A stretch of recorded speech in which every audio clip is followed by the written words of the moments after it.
Welcome back, dear listeners, to The Warehouse. I'm your host, Spaz Dragon. This week, our artist is Brumata. We're opening up this episode with Copper Traces.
Tennessee-based artist using modular synths and effects to gently nudge the envelope of what they can do. Not to so much revolutionize music, but to kind of push buttons and see what cool new things comes out of it. I create my music with a myriad of synthesizers and drum machines and effects units. I wouldn't want to get into specifics, not because it's a secret, but just because I'm a gear nerd and I could be here all day talking about gear. He then proceeded to be a gear nerd and talk about gear for quite a while. Unfortunately, I can't share all of it with you as this is only a 15-minute program, but I'll get to the good stuff. I like to make a good network of effects that extrapolates sort of atmospheric textures from that content. I will kind of go between generative processes where I'm using probabilities to create the rhythms and the melodies, or user-programmed or live-played ways of creating those rhythms and melodies, or some hybridization between the two. It's like a spectrum that I'll move around on depending on what it is I want to focus on and what I want to do at the time. If there is any overarching technique that finds its way across the majority of my music, it is to use minimal sound sources. Like, I wouldn't have, 40 different instruments on something. I might have one or two, and a lot of the layers that I get, whether it be melodically, harmonically, rhythmically, texturally, are generated by expanding upon that information of those one or two instruments with clever effects networks of loopers and granular loopers and delay networks in order to heavily manipulate that input to create something new. So I have a pretty universal and foundational level of loopers and delays that I will use with one or two instruments to build up most of my tracks. It's a great way to have an evolving kind of organic interaction between these things.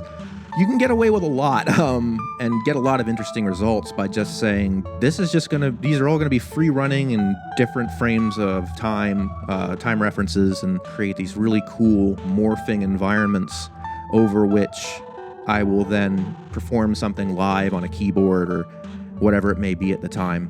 And a lot of these effects units that I use give you various ways of interacting with those loops that you record, so that you can sculpt what happens to them and how they change and how they morph.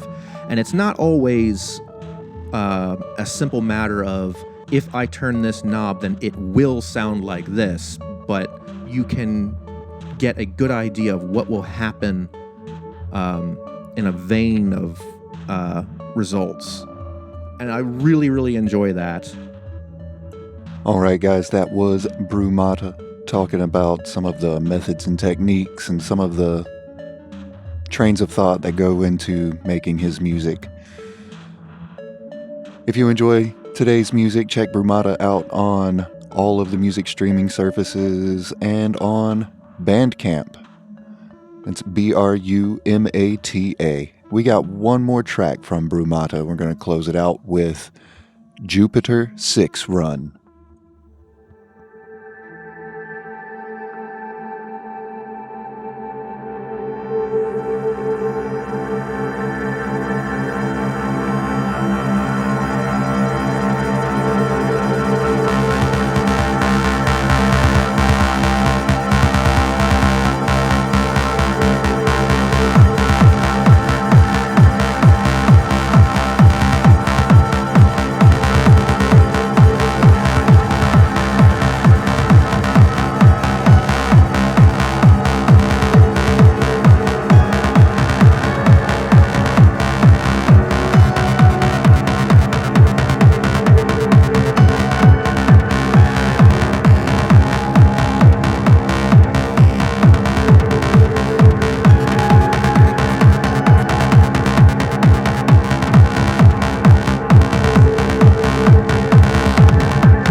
that is going to wrap up this episode of The Warehouse with Brumata.